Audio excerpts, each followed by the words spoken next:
Hi everyone, and welcome back to Liz Sews. Today I'm going to show you how I put together this Saharra bra pattern turned into a swim top.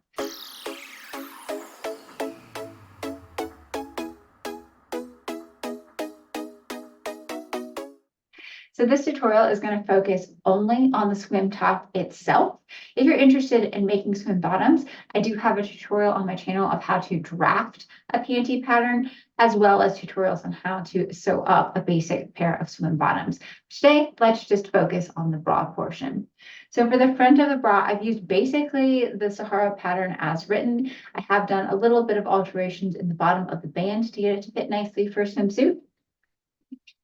And then on the back, I've actually gone ahead and made a fully stretch version of the bra. So you just pull this on over your head. You don't have to worry about closures or anything like that. And then I've chosen to do the straps attached in the center back like this, because I find it gives me a little bit more security, especially as I'm running and jumping around in the water. So without further ado, I'll move you down onto my sewing table and I can show you the alterations to the pattern and how it's constructed. So let's get started. So first up, let's take a look at our pattern pieces and fabric. So for the cut pieces, both inner and outer, as well as the frame piece, I used them exactly as written in the pattern. So I've cut my outer cup in both fashion fabric and lining, making sure that they're mirror imaged. And I did my inner cup again in fashion fabric and lining, making sure that they were mirror images. So for my fashion fabric, I'm using just a spandex swimsuit fabric that came from Discovery Fabrics. And for the lining, I'm using something that Discovery Fabric calls yoga lining. It's actually a quite thin version of spandex.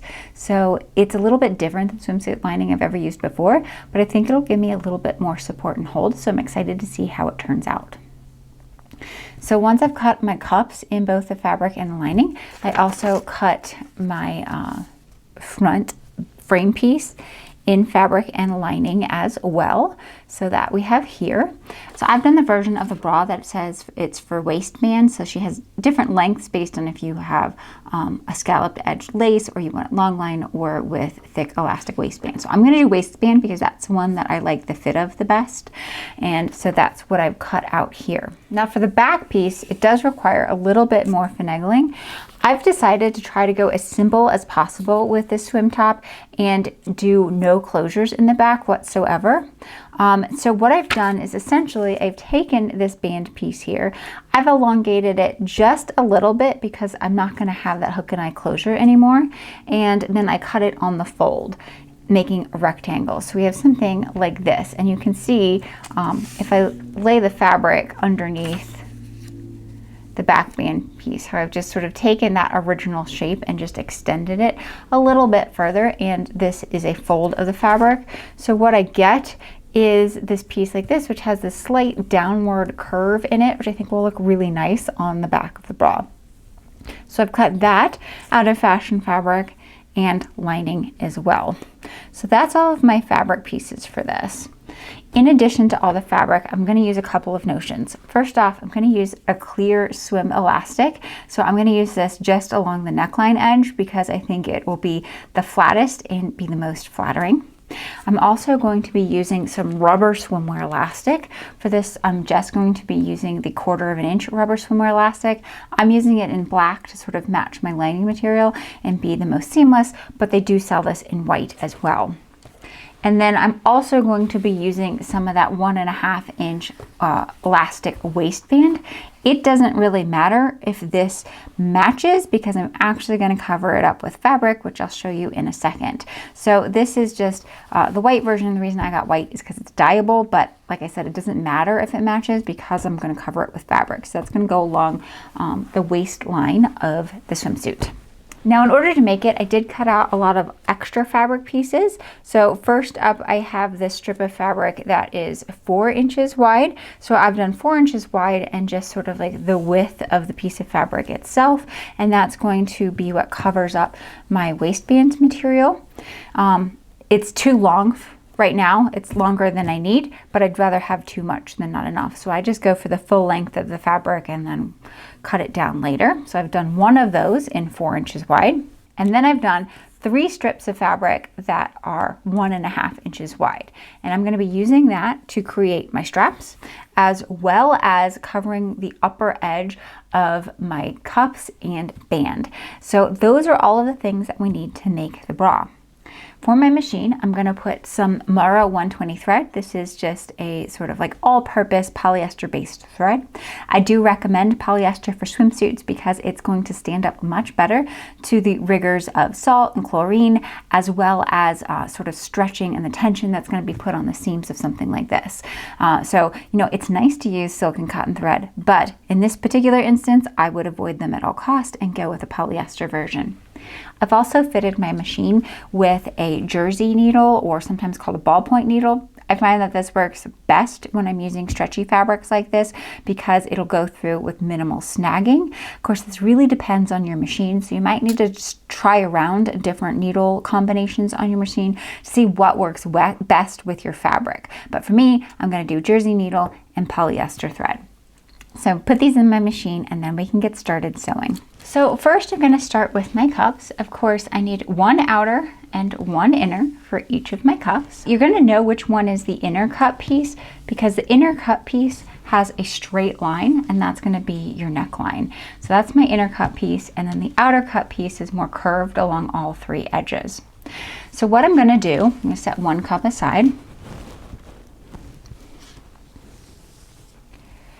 is I want to have my fabric with the wrong sides facing down, and then I'm going to lay my lining fabric on top of that so that the lining pretty much eclipses the fashion fabric. And I'm going to do that with just my inner cup piece here. I'm going to pin along the curved edge, so not that straight edge but the curved one, and pinning these 2 pieces of fabric together. So if you've watched any of my other videos, I'm going to do the same technique that I always do, which is a fully encased seam. And it's a little bit easier to do in this instance because the fabrics look so different. So I have my lining fabric facing up, which means I need my lining to touch it. So I'm going to take my outer cup piece, so that's the one with the 3 curved edges, and I'm looking for that longest curve, or that like sort of hypotenuse of the triangle, and I'm going to line that up with my pinned curved edge on the other 2 cup pieces and pin that into place. And then lastly, I'm going to flip it over. So now I have my fashion fabric showing, which means I want my fashion fabric to sit on top of it. Now I'm going to go ahead and repeat that procedure for the other cup. So now is a good time to check that you have mirror imaged cups before you start sewing. If we have the 2 pinned edges touching each other here, they should look like mirror images of each other, and we should see the fashion fabric on both sides. If you don't have mirror imaged cups, what you might end up seeing is when you put the pins together, you'd see a lining side and a fashion fabric side. So it's always much easier to check now than after you've sewn everything together. If they're not mirror images, you should check A, that you don't just need to repin it so that the fabric is facing the correct way, or B, you might need to recut out your fabric because you didn't cut out mirror images of the cut pieces. So I'm going to take this over to my machine and I'm going to sew with a stitch. I'm not entirely sure what it's called, but it sort of looks like an EKG where you have a straight stitch and then a zigzag, a straight and then a zigzag, a straight and then a zigzag.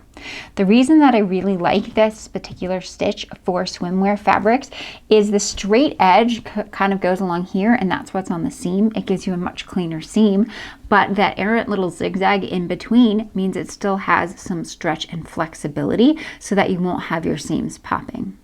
I'm going to sew that at 1/4 inch along both of my pinned edges. When I'm sewing the fabric, I need to make sure that I'm not stretching anything. I don't want to sew this so that it's wavy or something like that. So really making sure that it's feeding into the machine without any additional stretch. I've got a walking foot on my machine. I think that helps a lot with that sort of thing.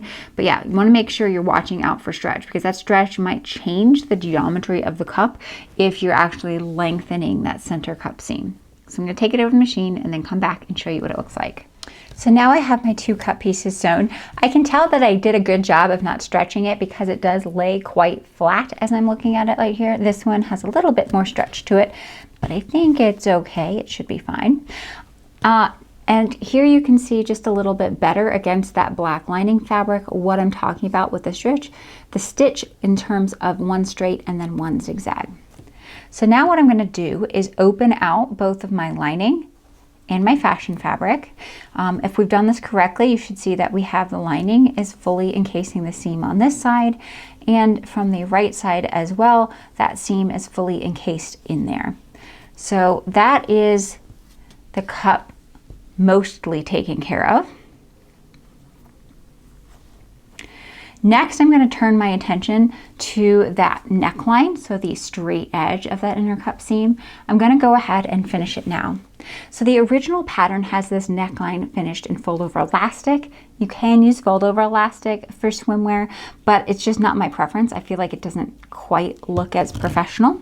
So what I'm going to use is this flat clear elastic, and then I'm also going to use one of my strips, my 1.5 inch strips of fabric. So I'm going to take my fabric and I'm going to find the straight edge of that cup, and I'm going to line the right side of my fabric touching the portion of the swimsuit, and I'm going to extend it just a little bit further than the cup itself, maybe by about 1 inch. I'm going to use that later to sort of attach my straps to it, so I'd like to have that little bit of excess there. So we went over by about 1 inch. And then on top of that, I'm going to lay my clear elastic, again aligning the edge of the elastic with the edge of that fabric. So I'm going to sew this into place just along that center front length with those 3 layers of elastic, strip of fabric, and cup, and I'm going to sew this with a standard zigzag stitch. Okay, so here's what it looks like after that step. Now, the reason I like to use this clear swimwear elastic is because it's really quite thin, but it does help to stabilize that neckline without much bulk. You could, of course, use the same rubber elastic that we're going to use elsewhere in the bra, but I find it's just a little bit bulky, but that's one way you could cut down on the number of materials you need to purchase. So now what we're going to do is take this strip of fabric and flip it out and then under. So what you'll have is we've not taken up any of the seam allowance of the actual fabric. The fabric is just as wide as it was before we attached anything to it, but the outer edge is sort of bound, and that elastic helps to give us a nice, clean, uniform binding along this edge. So I do like to pin it into place because I find it can move a little bit while I'm sewing it. So I just make sure it's pulled nice and taut, and then pin through all the layers of fabric right beneath where that elastic is. And then I'm going to take this over to my machine and sew it with a zigzag stitch just on top of that bound edge, and that's going to secure everything into place. We will have some sort of excess material when we do that, and that's completely fine. Because swimsuit fabric doesn't unravel, we can go in and sort of trim that away after the fact and not worry about it coming apart down the road. So just sewing with the zigzag stitch on that sort of bound edge to complete that inner neckline. So here's what it looks like with that edge sort of sewn down and bound. I've also gone ahead and trimmed this one so you get an idea of what it looks like. Just taking your scissors along the inside as close as you can to that sort of zigzag stitch. It is an exposed seam, but I find that this one doesn't really bother me very much, so I'm completely fine with that. We're going to finish the other edge of the cup in a very similar manner, except we're not going to do it now. We're going to wait until these cups are into the band itself, because then you can finish this cup, the side band, and the back all in one go. So for now, I think I'm going to set the cups aside and start working on the frame. So the next step I'm going to do is to put the cups into the frame itself. Now, I will say that this is the most complicated part of making this bra, I think, but it has a really nice finish and I love the result. So what I'm going to do is I'm taking my fashion fabric with the right side facing up, and I like to just set my cups like this so I know I have them in the correct position. I have my sort of bound neckline edge in the center here, and then I can just flip them downwards and pin them into place. Now I have the first cup pinned into place. I'm going to go ahead and do the second one. This is a little bit trickier, but like we did before, we want to make sure it's offset a little bit. We will have this sort of like diamond of fashion fabric showing in the front, or sitting where there's no cups on it. So I'm going to pin that into place as well. So I'm going to go ahead and sew this first, and then I'm going to sew it again with my lining. So what I'm going to do is take along this pinned edge, I'm going to sew with a straight stitch along my pinned edge here. When I get to the center front, I am going to sink my needle right where there's two cup pieces intersect, sink my needle, rotate the work, and then continue sewing along the second pinned edge. So then you can just sort of take a look at it when it's turned out to the right way after you've sewn it, and make sure that you're happy with this point here. Now I'm going to do what I think is the hardest part, and that's sew the lining on. The reason I think this is really hard is because you kind of have to do it blind. When I'm making the bra itself, it's a little bit easier because I use non-stretch sheer cup lining, and so you can sort of see through it and see what you're doing. But for the swimsuit, this is a blind trust fall. So I try to pin it in the center front here and then move out. Because I've already sewn the cups into the frame, I don't use nearly as many pins in this instance because I'm just trying to make sure the fabric doesn't shift versus trying to make sure everything stays together. So I just kind of fold it along and pin it into place. So now I've pinned that lining in. I'm actually going to sew it from the right side. That way I can see where my original seam line is and try to match it up with that seam line. So taking that over to the machine and sewing with a straight stitch along that original seam line. So now it's sewn into place, but before I turn it out to the right side, I do want to sort of eliminate some of this excess bulk in here. So that diamond in the center front that we had, I'm just going to sort of trim it down, both the lining and the fashion fabric, just to sort of get rid of some of that bulk just in the center front there. So that's going to give my point a nice clean look.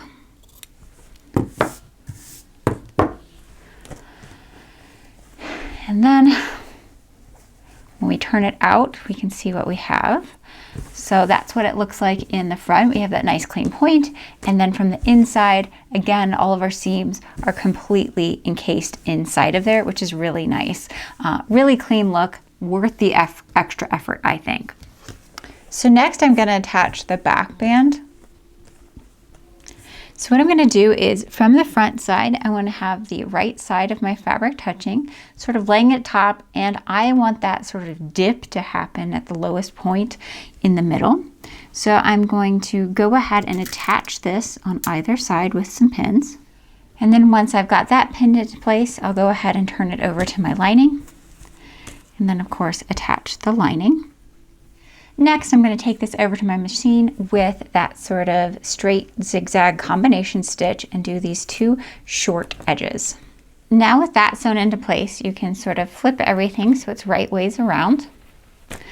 And you should have basically a band that is lined like this. And this is what the front of the top will look like. So I think for my next step, I'm going to finish the bottom first, and then I'll come back in and finish the top edge. So for the bottom, I'm going to pick up my 1.5 inch elastic, and I want to try to eyeball how much I'm going to need for this. So I like to cut it sort of the exact length of the bottom of the band, and then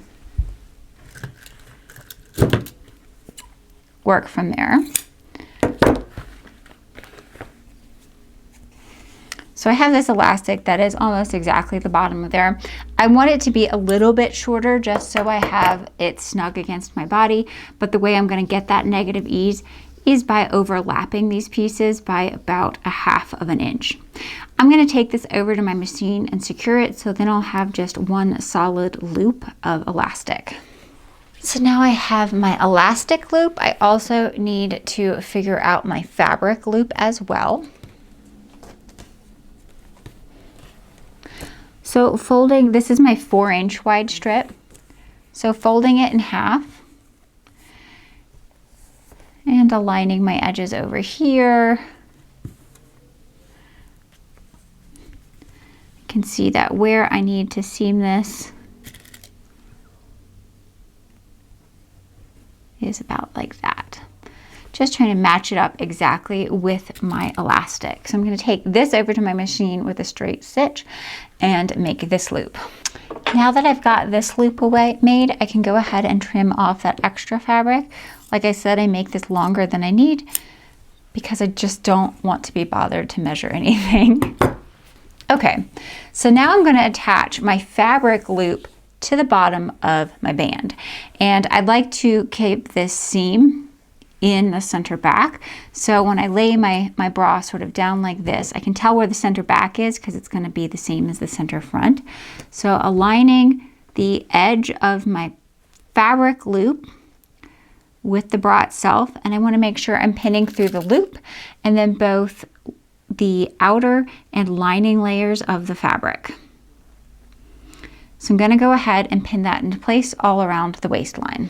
Now with the loop pinned on, I can go ahead and sew this into place with a zigzag stitch. I've tried to distribute the excess fabric evenly across the entirety of the loop. The best way I find to do it is mark my 4 corner points, so my center back, my center front, and my 2 sides, and then align those with those 4 points on the bra itself, and then sort of distribute the fabric in those quadrants. So now I have my fabric loop attached there. I'm going to next go ahead and attach my elastic loop as well. I like to sew it along this upper edge of the elastic just because I find that otherwise it can sort of twist or get folded up inside, and this I find gives me a little bit more security. So I'm just going to again align the edge of my elastic with the sewn edge that I've already done. Because my elastic is about the same length as my fabric, I don't need to do as much of that sort of fabric adjusting, so I can just simply pin it into place loosely around the edges. Then I'm going to take this over to my machine and again sew with a zigzag stitch kind of right on the very edge of this elastic, almost as if I'm casting off on the edge. I want to try to keep my stitching within the seam allowance of that first pass so that you don't see anything from the outside. So now that's sewn into place, we're going to do pretty much the same thing that we did for the neckline edge, which is we fold the fabric down and then I want to fold the fabric so that it wraps around the edge of that thick elastic, and then I'm just going to secure it into place above. So when we sew this in, we will have that same sort of excess fabric here that we can trim away in the seam allowance, but it gives us a nice clean edge on the front of the bra. So I'm going to take this over to my machine. I'm going to sew with a zigzag stitch, and I'm going to sew on the bra side of the seam allowance just because I want to make sure to capture all of that sort of like nasty inside so that it's not something that's visible. I'm going to sew with a zigzag stitch around the circumference of the bra band. So here's what it looks like when it's sewn. It looks a little bunchy, but remember that this will be under tension when it's on your body. And I have sort of like reduced that diameter just because I know that I've removed all of that non-stretch lining from the front of the swimsuit. So I want something that's still stable and supportive, so it needs to have a little bit of negative ease. So next we're going to finish these outer edges of the cup and the back of the suit all in one pass. I'm going to take one of my 1.5 inch strips of fabric, and just like we did for the neckline, I'm going to butt it up along the edge here, and then I'm going to take my 1/4 inch rubber elastic and add that as well. I'm going to sew this through all of these 3 layers, the elastic, the fabric strip, and the bra itself, with a zigzag stitch, starting at the top of one of the cups and moving all the way around and ending at the top of the second cup. So now I've got that fabric strip sewn on with the elastic. We're going to do the same thing and roll it around and to the back until we get a nice, tight, bound finish edge. I'm going to sew this with a zigzag stitch all the way along, starting at one cup and ending at the other. So here's what it looks like with that bound edge. I've also started trimming it away on this side. So you can see once it's trimmed away, it looks rather neat, even though that is technically an exposed seam. But I'm just going to go ahead and continue trimming away as I move around the bra up to the second cup. So the last step in finishing this swim top is going to be adding straps. So I'm going to use my third and final strip of 1.5 inch fabric, and I'm going to essentially do the same technique as the bound edges on this one, but I'm going to take my fabric just by itself. I'm going to take my rubber swimwear elastic. Yes, I always work with it in a giant big ball like this because I cannot keep this stuff organized. I'm going to align the edge of my elastic along the edge of the swim fabric and then sew with the zigzag stitch. Once that's done into place, we can wrap the fabric over the top and around the back again and sew it a second time with the zigzag stitch. That's going to give me one contiguous strap. Of course, we can cut away the excess material and then I can go ahead and attach that to the bra. So here we have what the finished strap looks like from both sides. I have started trimming away the sort of excess material here, and I'm going to continue doing that. So here we have my one long strap. I'm going to cut this in half so that I have 2 straps. So now to attach the straps to the bra, I'm just going to use a ring. I think this might be a 3/8 of an inch ring. I'm not entirely sure. I don't use straps that tiny most of the time, so I never have used them. But I'm just going to string it through on that sort of like extension that we left on the bra cup. So you have your ring just hanging off there from the extension, and just going to secure that loop back and forth with the straight stitch on my machine. So now I have my rings up here. The next thing I'm going to do is actually attach my straps permanently to the back of the swim top. And the reason that I'm going to do that to the back, it means that I can then try it on and adjust them to the exact length that I need them to do from that front ring like this. So attaching them permanently to the back first allows me that flexibility to sort of change the position as I see fit. Now I'm trying to decide whether I want a cross back design like this, which is typically what I tend to do with bathing suits because I think it gives me a little bit more support, or I can do just a straight back. I think I'm kind of going to do a hybrid of both. I'm actually going to have these attach at the same point in the center back like this, and then sort of come out like a V that sort of mimics the front of the neckline. I think that would be really pretty. So just taking this over to the machine and securing them in place with a straight stitch back and forth. So now my straps are attached back there. I'm just going to try it on and then decide exactly how long I need them to be in the front, and my bathing suit top is finished. I hope you've enjoyed this look at turning the Saharra bralette into a bathing top, and I'll see everyone next time. Take care.